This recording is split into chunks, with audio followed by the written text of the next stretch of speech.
Hey, everybody, and welcome to Molding Your Future. I'm Dr. Martin Williams. So excited to be with you. What I care about the most is showing people and teaching people and being with people who want to control their own lives, who want to live their own lives.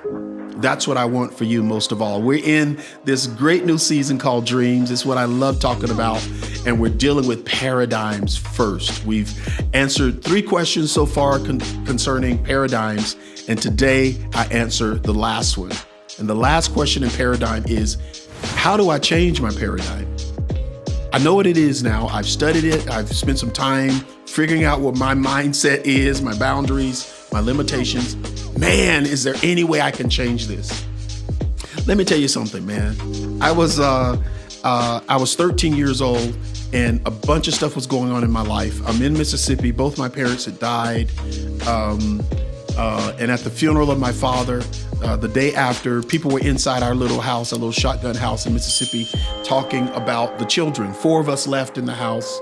And it's like, who's going to take care of these children? Had a wonderful sister that came home, took care of us. But on that day they were doing that, it was such a heavy day for me. I went outside and I was walking in front of the house, and it was like I had a vision or a dream. And that's why I like talking about dreams. I've only had one, right? One big one. And in this dream, I saw myself helping people. I saw myself being a blessing to people. I saw myself wealthy. I saw myself traveling. It was an amazing event for me. And once the event was over, once the dream or the vision, whatever people call it, once it was over, I did something that most of us do. I talked from my paradigm. And I said these words: God, if that's you showing me this, there are only a few problems. I'm a black boy. This is Mississippi. My parents are gone. There's no way I can experience that. Right now, I'm speaking from my paradigm. Now, Creator God has just shown me what He wants me to do, what He's already created for me, right? What do? I do what all of us do. I talk back to Him from my paradigm, from where I'm at, from what I'm experiencing, from Mississippi, from a little bitty town of 2,000-3,000 people. Never traveled, never seen the world, didn't even understand. Some of the faces He showed me in the vision, I'd never seen these people before. Didn't have encyclopedias. We were poor. Didn't have television the way you have television now, right? So I didn't know, but I did know. I knew what I was experiencing. I knew what I'd been through, and I allowed that paradigm in that moment to set the rest of my life.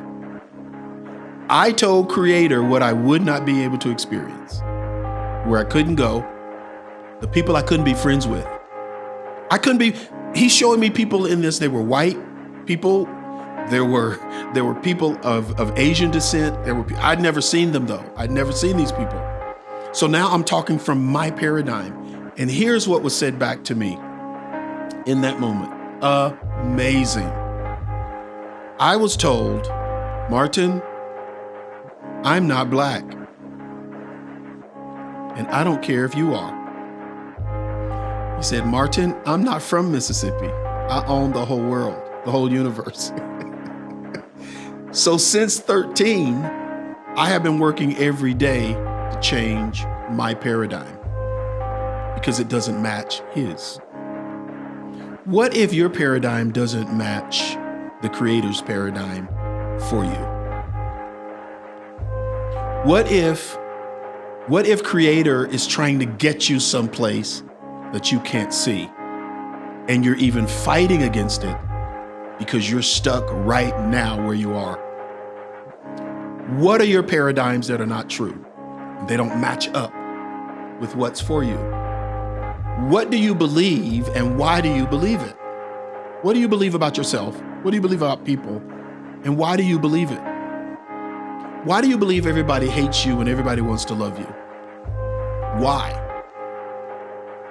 Can there be a choice? Can you believe something else? I'm telling you, you can. What are some of your limiting beliefs about you? What is just what is one paradigm that if you could get it to shift, you would love to see that shift? Can you think of one? I can think of many because I'm still working on that. When Creator helped me understand, Martin, I'm not black, you are, and that's how I made you.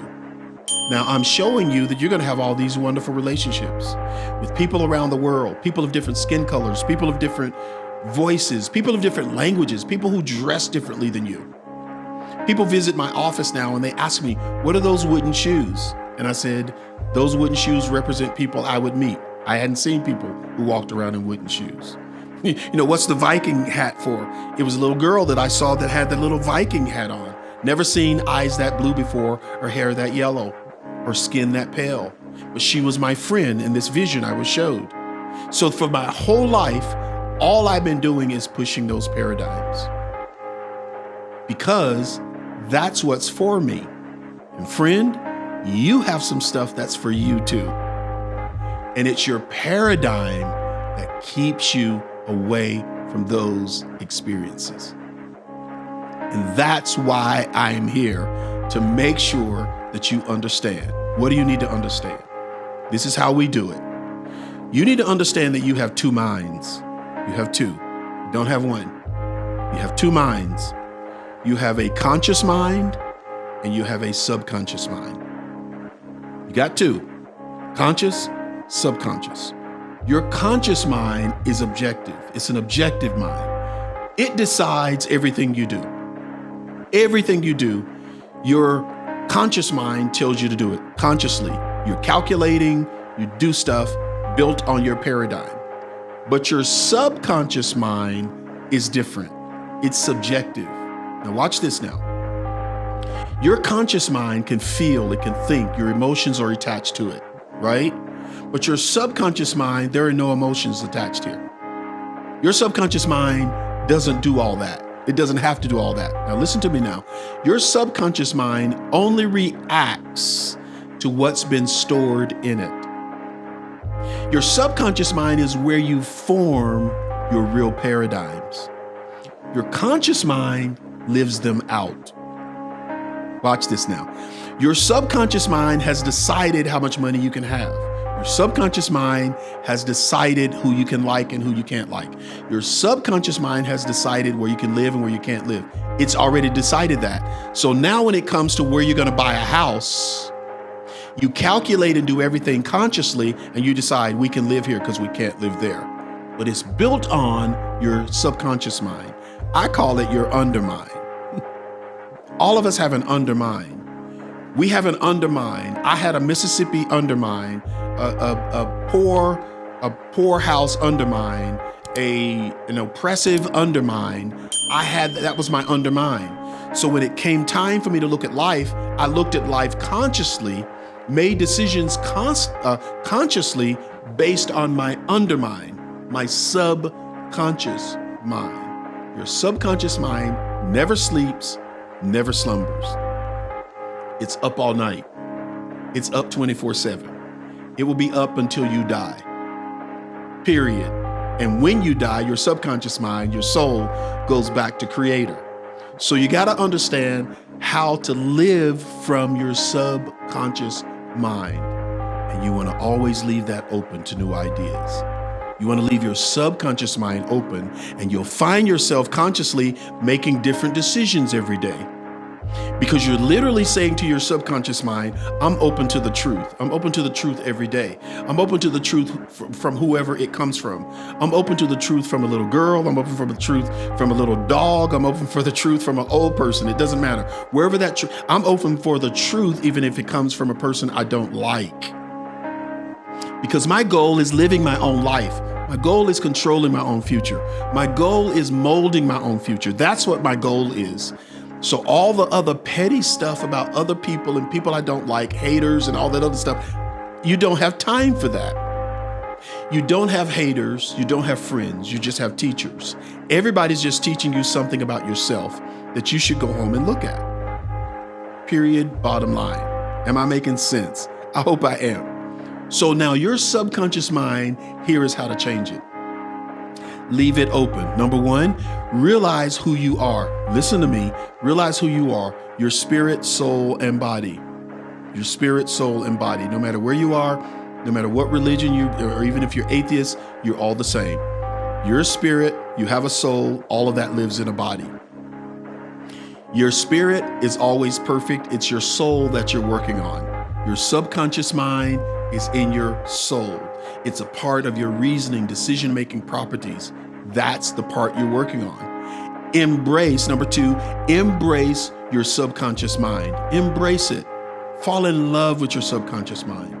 Pour ideas you love. Watch movies you love. Go places you love. Read books you love. Shoot. Go on TikTok and watch things that pour into your subconscious mind that challenge your status quo.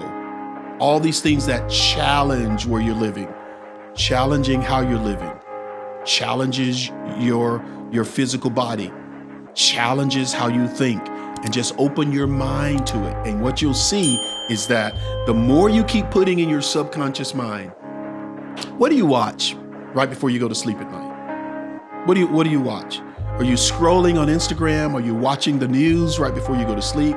I would encourage you to turn all that stuff off. Be intentional about your sleeping time. Because when you're sleeping, your subconscious mind is working, right? So whatever you're thinking before you sleep, whatever you're watching before you sleep, you want it to be something conducive to challenging your subconscious mind. You don't want to go to bed because you just watched the news and people are shooting up one another and talking about one another, fussing and fighting all over the world. You don't want that in your head. You don't want it to be the last thing in your head when you go to sleep. Take control over what goes into your subconscious mind. Take control of what you smell. Take control of what you see. Take control of all of that, right? Now, decide your thoughts, number three. I didn't say control your thoughts because we can't, but we can decide what we think about. In other words, again, the scenario of going to bed, right before you go to sleep, you're thinking about something. You're always thinking until you're subconscious, until you're sleeping, right? So you just watched the news and something happened in somewhere, and now that's what you're thinking about. But if you decide what you think, you can say, no, I'm not going to think about that. I'm going to think about me and my family in this place, living this life. You think about that. Sooner than later, that same incident about someone doing something bad to somebody or somebody hating somebody will come back to your mind. But because you've decided what you're thinking, you can come back to that thought and says, no, I'm not thinking that. I'm thinking this. I'm thinking this. I'm thinking this. This is what I'm thinking about. And you're going to sleep thinking about something that challenges your subconscious mind. So what you're doing now is you're pushing the walls out on your limitations. You're taking the ceiling off of what you can experience by just thinking about it. You are what you think. And eventually, your subconscious mind will think that way so much you're running on automatic. You're not even thinking about it. Now it's a new paradigm. It's a new paradigm. Now, the fourth one is the killer. Don't just think it, but say it. Say it over and over and over again. Even if you're embarrassed about saying it to some other people, say it to yourself. Say it to yourself. I am and it's in the present tense. I am whatever. I am whatever. I am. So now you've been thinking it. My family is. My wife is. My children are. My weight is. My car is. My house is. My business is. Present tense right there in your face. You start thinking that and now you're saying it. It happens in 24 hours that everything changes that comes to you. Your friends will start to change.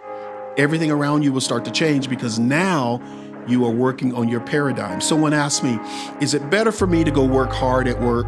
Is it better for me to go to the gym and work hard? Is that how my life changed? Because I'm not seeing it. They were going to work, they were working hard. They were going to the gym, they were working hard. They were reading all these other books and nothing is changing. And I said, yes, let me save you some money and some time and some energy, right? And they said, what do? I said, just change your paradigm, change how you think, challenge it. Doesn't cost you any money. You don't have to buy anything for it. You don't need a gym membership. You don't need a bunch of books. You don't need any of that. Just challenge yourself. Let your paradigm be shifted. Let it be challenged. And once your paradigm is challenged, it will change on a daily basis. And on a daily basis, everything happening to you will change. That's how you change your paradigm. I do a whole seminar on this where I bring people in the room and help them work for 3 days just to work on their paradigm, because that's the most important part of your life. Well, this is a whole new concept to some of you, but some of you by now, you've seen the other 3. You're warming up to it. And I know what this one did. It really freed you. Take that into your heart, your soul, your mind, your whole spirit, and just say, I'm going to be in charge of my own paradigm. If you haven't before, go to all my other platforms, like them, share them, tell your friends about them, and encourage me. And you know, a little encouragement does not hurt me at all. You can like and share, send me a note. If there's something else you want me to talk about, I'd be glad to do it. But I'm your Martin Williams, and I love helping people control their own life. Welcome to this season. I'll see you later.